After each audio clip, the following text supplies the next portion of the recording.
Hey everyone, what's good? Jubita is back with another video, and now, in my most recent video, the Akatsuki Duo Dynamics, which I highly suggest for those that haven't watched it yet, make sure to check it out as it is a must-see for all you Akatsuki fans.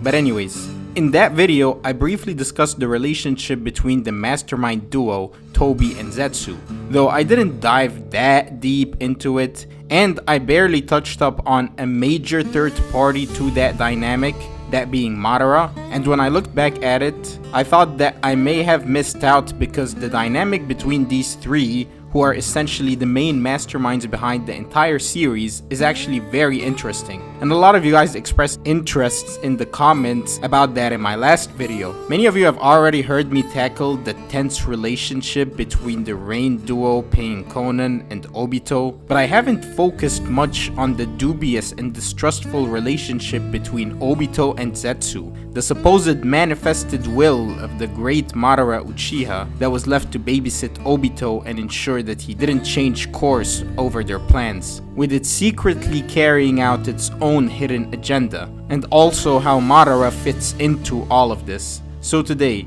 we're going to be tackling the Mastermind trio of Shippuden. And now, if videos like this sound like your cup of tea, then be sure to join the Jubitas family, and let's get straight to it.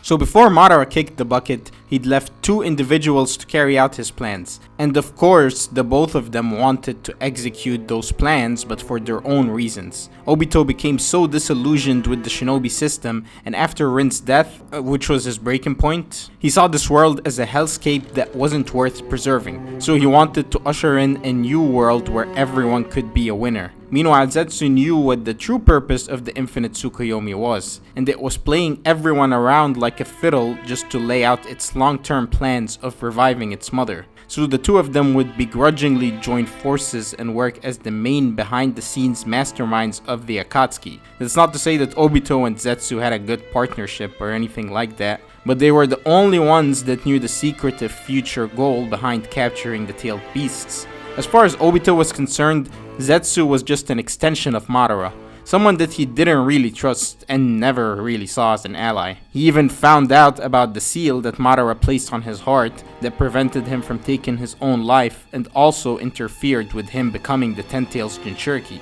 Obito could tell that Madara was just using him, that he was just a spare, and that he wanted someone to fill in his shoes until he was revived. Now that brings one more question into perspective. Why did Madara need Obito to take his place? Why couldn't he just have Zetsu fill in that role on its own? The only one that Madara truly needed for his plans of sealing the tailed beasts and eventually reviving him was Nagato, the recipient of his Rinnegan. Black Zetsu could have tried to manipulate Nagato itself and have him carry out their plans. Well, there's only a few reasons I could think of. The first is that Madara wanted his presence to be felt even after his death, and he saw Black Zetsu as a degraded version of himself, just like how he saw the White Zetsu, whom he believed to be a clone of Hashirama, as a degraded version of the original. If someone was gonna fill in the role of Madara Uchiha, it couldn't be some blob that harbored Madara's will. However, a radicalized Uchiha enhanced with Senju DNA and who shared the same goal as Madara is a lot more preferable. Black Zetsu was there to keep an eye on Obito and guide him, but he didn't believe that it alone could handle that role. Obito was the better selection to fill in Madara's shoes. His cynicism and despair made it easier for him to manipulate Nagato, unlike Zetsu who lacked the human aspect and relatability. Of course though, Zetsu was a master manipulator, but Madara didn't know that. He was the main victim of its manipulation. He believed that a combination of Obito and Zetsu was perfect to carry out his plans. Now going back to the Mastermind duo, after walking in Madara's shoes for some years, Obito became quite emboldened, and that caused some implicit tension or disagreements between Toby and Zetsu, which was a lot less apparent to fans because of the limited screen time those two got. But we do get a couple of hints here and there. Even their first on-screen interaction when Obito was still playing the goofy Toby, and the one way you could explain why he was acting this way without seeing it as a retcon is that the both of them were wary of their surroundings and didn't want to reveal Obito's role as the leader yet. So Obito suggests that Sasori's death could be enough of a reason for him to join now that there's an opening, since the plan was always for Obito to eventually become a member. And Black Zetsu calls him a fool and says it won't be that easy to just hide amongst the other members by putting on this method actor performance. And then White Zetsu says, why not, let him join.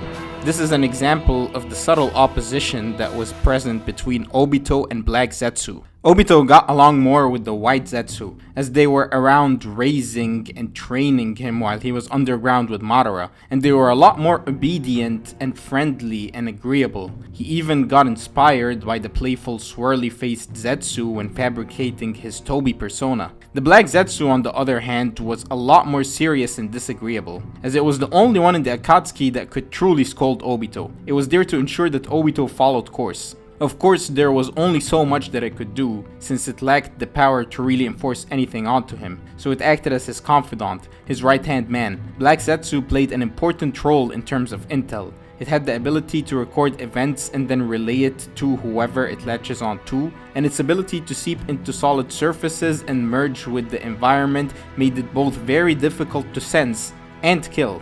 It also had the ability to take control over a host body, however, that body had to be severely weakened and otherwise the person could easily fight back. Which is why for the course of the series, Zetsu never tries to do that with Obito. And that's why it decides to work with Obito instead and act as a close collaborator, hiding its true secret agenda. A main point of contention between the two is that Obito wanted to revive the 10 Tails and cast the Infinite Tsukuyomi on his own terms, meaning that he wasn't very keen on reviving Madara, and he definitely had no interest in doing that after Nagato's death. There's a scene in the 5 Kage summit where Obito says that he has no interest in linking Sasuke to the Geto statue just yet when talking with Black Zetsu, which could have been Black Zetsu probing Obito to use Sasuke for the Rinne rebirth to revive Madara, but Obito shuts this down, further proving that Obito and Black Zetsu did not agree on their path forward, and Obito was an obstacle to Zetsu's goals, which is why Zetsu went behind his back and led Kabuto to Madara's corpse, to back Obito into a corner and force him to execute his plans. And then of course, Zetsu goes back to pretending like it had no idea how Kabuto came to that finding and pretends to be keeping tabs on him for Obito. It's unclear whether Obito fell for that ruse or if he deep down had his suspicions about Black Zetsu. Kabuto could have discovered Madara's body in the Konoha cemetery like the rest, but that corpse was just a clone. And who would have a more vetted interest in reviving Madara than his manifested will that he left behind?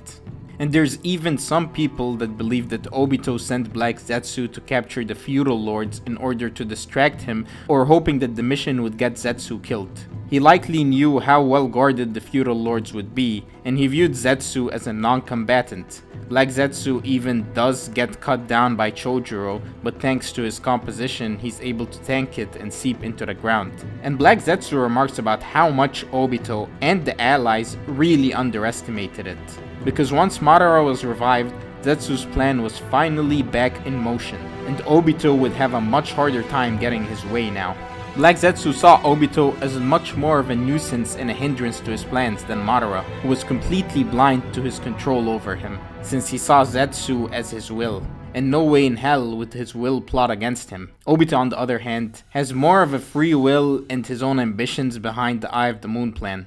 Plus, Despite the fact that Obito had the upper hand for a while, because Madara was just a reanimation and he needed Obito to revive him so he could truly come back, so Obito believed that he was at his mercy, he also didn't know that Black Zetsu survived the Mizukage incident, and that's what made Obito lose his edge. Madara was able to telepathically communicate with Black Zetsu, which I suppose is harder to explain if he wasn't truly Madara's will. Maybe Black Zetsu set up some sort of communication line between them. I mean, he did have some unexplainable qualities, like recording the events that he witnessed, so maybe telepathic communication was just one of his untold mysterious abilities. So that was one trick Madara had over Obito. He also had that seal on his heart, but Obito of course knew about that, and he had Kakashi stab him through the heart and through the match just so he would become the Ten Tails Jinchuriki first. And we also saw something interesting. When Obito tries to become the Jinchuriki, Madara exerts control over his body, and the black substance that looks like Zetsu starts to form and take over Obito's right side. Now, I don't believe that this is the exact same entity as Black Zetsu, though it's most likely of a similar composition. Let's not forget that Obito's entire right side was crushed and Madara put it back together with some white Zetsu cells. And the black mass that appeared was likely implanted then and is related to the seal on his heart. Black Zetsu himself is believed to be a manifested will that shared its composition with the truth-seeking orbs or the chakra receivers. And that's supported in that when Obito was being controlled, 3 chakra receivers emerged from his body, and Madara was also able to shoot some from his right side to intercept some of Sasuke's Susanoo arrow projectiles. And you could say that Madara would have succeeded in reviving himself had Obito not taken the precaution of getting his heart stabbed in order to weaken or destroy the seal. Because Naruto says that Obito was weaving completely different signs than the ones required for Rinne rebirth, meaning that Madara, even when he was controlling him, couldn't get him to weave the appropriate hand signs. You could say that Obito would have foiled Madara and Black Zetsu's plans had he remained the Jinchuriki and launched the Infinite Tsukuyomi. That is, unless he believed that Black Zetsu could have just used Obito's body as a vessel instead of Madara's, which is a difficult question to answer. Obito's body couldn't even handle 2 Renegons, and I've always believed that one would need both Renegon in order to awaken the third eye and cast the jutsu. Though maybe you could argue that he could have handled both eyes as the Ten Tails Jinchuriki. I assume that as long as he was capable of launching the Infinite Tsukuyomi, then he should be capable of being the vessel, but Zetsu did go through a lot to make sure Madara was the one to host Kaguya. We can also tell that Obito put a lot of annoying setbacks against Black Zetsu's plan, and really angered Zetsu with all his assertions and with his tenacity. And that's why Zetsu kept displaying so much animosity against him and kept on insulting him even after his death, calling him a traitorous cockroach that had no allies on either side. Because Zetsu didn't see any value in anyone that wasn't Kaguya. He saw all of humanity as a byproduct of his manipulation. So when someone like Obito messes with his plans, and then even turns on him and Madara and sides with Naruto, that really irked him. How an inferior being was being such a hindrance and derailing all their plans. Obito himself rejected the person he became after Naruto's Talk no Jutsu, and he did detest Madara after finding out his role in Rin's death. So I suppose that after finding out that Madara was just a pawn as well, he finally reached the same level of enlightenment as Naruto. He didn't hold on to some petty shit and just wanted to use the limited time he had left to make things right. And now, this is where a big part of the rage behind the Black Zetsu reveal comes from. How much it belittled Madara's character. And I get it, because Madara was an incredible antagonist and his influence on the series is unprecedented. He was foreshadowed from very early on. His name being mentioned alone was enough to get a reaction out of the most powerful entities. And then later on when he was revived, he was dominating in every scene. And the payoff for all the foreshadowing was huge when we saw all his abilities and the extent of his powers in battle. And I suppose a lot of the retcon comments are warranted with how little we hear about Kaguya, even if Black Zetsu having a bigger role was briefly foreshadowed. And even the brief control of Obito's body could be seen as how Madara's will manifest would look like, further solidifying the idea that Zetsu should have been Madara's will. But the whole idea behind Madara is that he became too arrogant and obsessed with his own plans, and how everything was going his way, that he didn't stop for a second to question the nature of things. Even the random voice in his head that told him to absorb the God Tree, which is believed to have been Black Zetsu's doing. And you could say that Madara and Kaguya just used the same ability to manifest their will, since it was implied that both could use the creation of all things technique to an extent, just like the Sage. You could say he got too caught up in the role, and that's why he was the perfect tool for Zetsu. And me, I'm in the camp that gets both sides. I understand why people didn't like the reveal, but I also don't hate it. And I believe that Black Zetsu is a much more interesting character than people give him credit. It's ironic how the spy that was trusted with watching everyone and everything for the Akatsuki was hiding this huge secret from everyone and simply could not be trusted. And of course, the one character that had no redeemable qualities was not even human.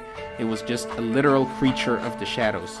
Now this is an unpopular opinion, but I think that having him be the mastermind actually makes perfect sense, low-key.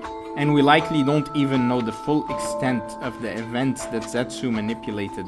That's why there are many theories behind Black Zetsu, like the one which says he manipulated Orochimaru to an extent, since Zetsu has been looking for a way to revive the Renegades since the days of Ashura and Indra, so Orochimaru's research could have been not just a coincidence. And even Black Zetsu seemed to be quite knowledgeable of Orochimaru, knowing that he'd been looking for the Totsuka blade for ages, which is something that the White Zetsu he's always attached to didn't even know. So who knows the full extent of Black Zetsu's behind the scenes activities. And even one of Black Zetsu's earliest quotes when it met Hidan and Kakuzu to collect the Two Tails was, "When sorrow begets solitude, the only thing you can have faith in is yourself," which could be seen as an implicit implication or foreshadowing of how you couldn't really trust or have faith in Zetsu. This could also mean that White Zetsu knew more than it let on about the God Tree and all of that, since they were formed to be loyal servants, and that's why they were so agreeable in the first place. And I just wanted to take a deeper look into the dynamic between the three masterminds of Shippuden, and in particular, the relationship between Obito and Black Zetsu, since it's a rather interesting one that unfortunately doesn't get much coverage. And now, if you've enjoyed today's episode, then be sure to show us that in the comments, drop a like or a sub, check out the rest of our videos, and I'll see you guys in the future. Peace out.